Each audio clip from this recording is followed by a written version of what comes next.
तो नंबर 16 पर जो वर्ड आता है वो है एंटीपैथी।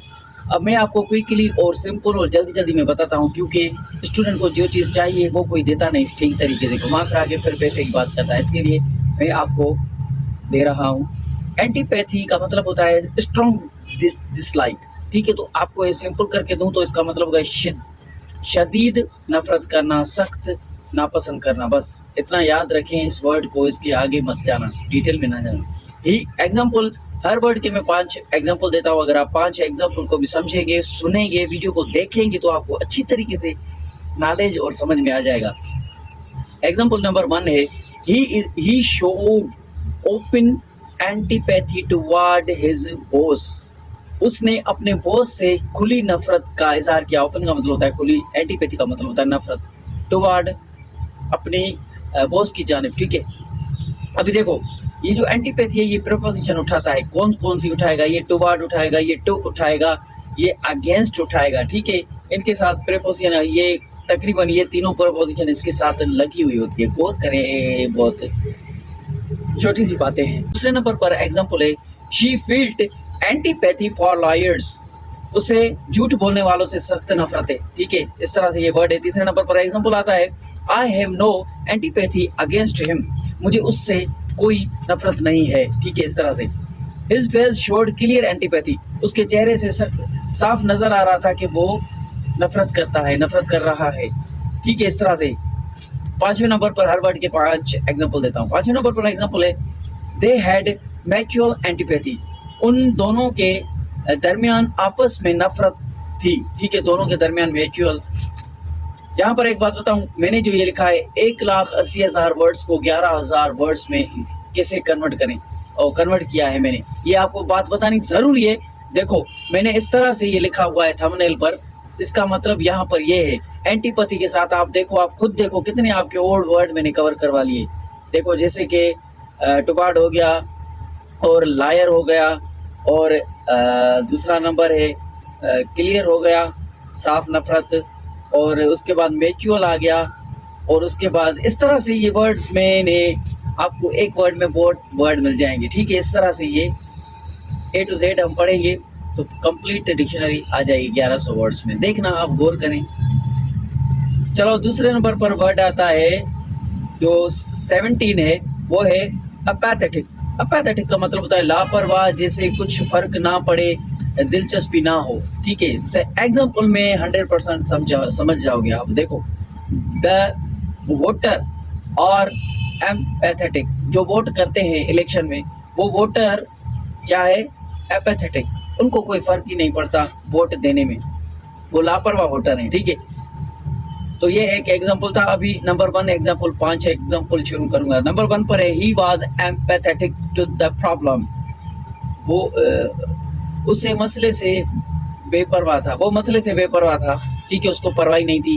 एपैथेटिक इस तरह से यूज होता है, शी गेव एन एपैथेटिक रेस्पॉन्स। उसने जवाब बिल्कुल लापरवाही वाला दिया था। ठीक है, अभी देखो यहाँ पर आपको कितने वर्ड सीखने को मिले।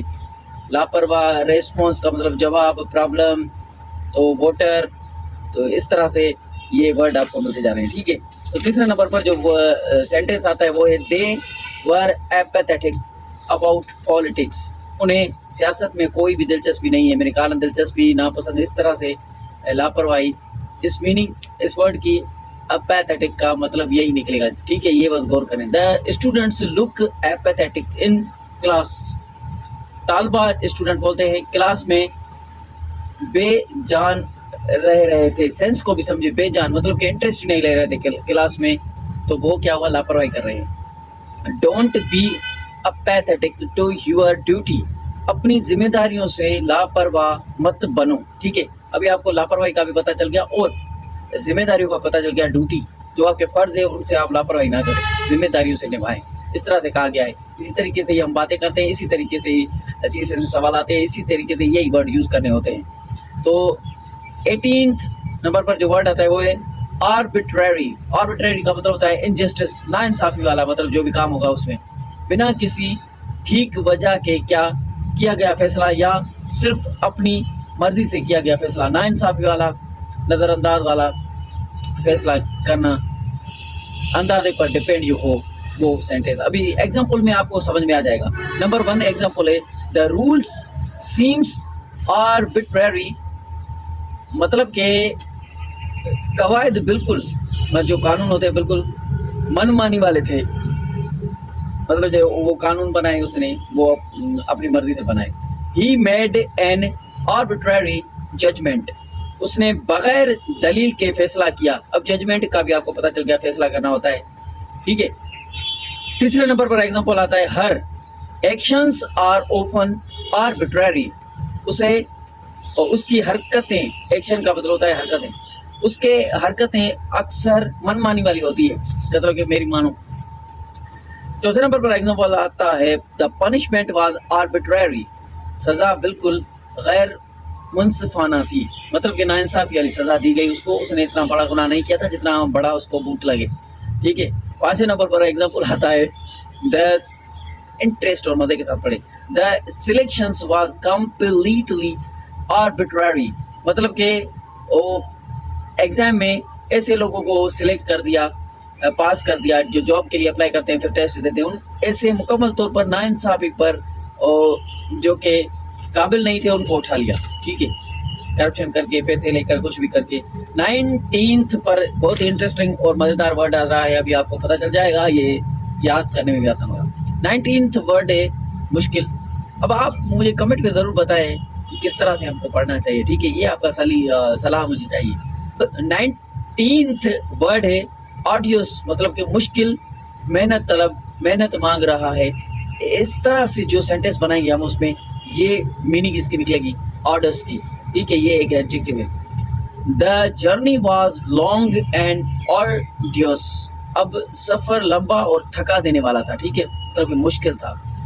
दूसरे नंबर पर एग्जांपल आता है इट वाज ऑर्डियस एग्जाम, ये इम्तिहान मुश्किल था, जैसे कि सी इम्तिहान मुश्किल है, उसमें हम ये लफ्ज़ यूज़ कर सकते हैं। तीसरे नंबर पर एग्जांपल है ही फेस्ड मैनी ऑर्डर्स चैलेंजेस, उसने बहुत मुश्किल चैलेंजेस का सामना किया, ठीक है, इस तरह से। चौथे नंबर पर एग्जांपल आता है the work was physically arduous, अब काम जिस्मानी तौर पर बहुत थका देने वाला था, इस तरह से होता है, ठीक है। तो पांचवें नंबर पर इसका एग्जांपल आता है study for CSS is an arduous process, CSS की तैयारी एक मेहनत तलब अमल है। मैंने कहा था मेहनत मांगती है, मेहनत, उस तरह से मैंने सेंटेंस भी बना दिया। अब देखो 20 नंबर पर, 20 नंबर पर जो वर्ड है वो है आर्टिकुलेट, ये एडजेक्टिव भी होता है, ये वर्ब भी होता है। साफ और असरदार बोलना, जैसे कि इमरान खान बोलता है he is an articulate leader, मतलब कि वो ऐसा लीडर है, रहनुमा है, वो साफ बोलता है, ठीक है। She articulated her thoughts well, उसने अपनी सोच को अच्छी तरीके से बयान किया। अभी देखो असरदार, जो इसकी मीनिंग है ना, असरदार बोलना, तो वो इस सेंस में आ जाता है अच्छे तरीके से, अच्छा तरीका, असरदार तरीका होता है। तीसरे नंबर पर एग्जांपल देते हैं, वो है not everyone can articulated their feelings, हर कोई अपनी जज्बात साफ नहीं बयान कर सकता, ठीक है, इस तरह से इसकी मीनिंग है। तो चौथे नंबर पर आता है his speak was clear and articulate, उसकी तकरीर जो उसने की, स्पीच साफ और समझने के लायक थी, ठीक है, इस तरह से लिखा हुआ है, क्लियर एंड आर्टिकुलेट, ठीक है। पांचवें नंबर पर एग्जांपल आता है children must learn to articulate ideas, बच्चों को अपने ख्यालात साफ बयान करना सीखना चाहिए, ठीक है, बच्चों को। तो ये था आज का वीडियो, उम्मीद करता हूँ आपको ये वीडियो अच्छा लगा होगा, और कंप्लीट देखें वीडियो और समझिए और कमेंट करें, लाइक कमेंट सब्सक्राइब। अल्लाह हाफिज़।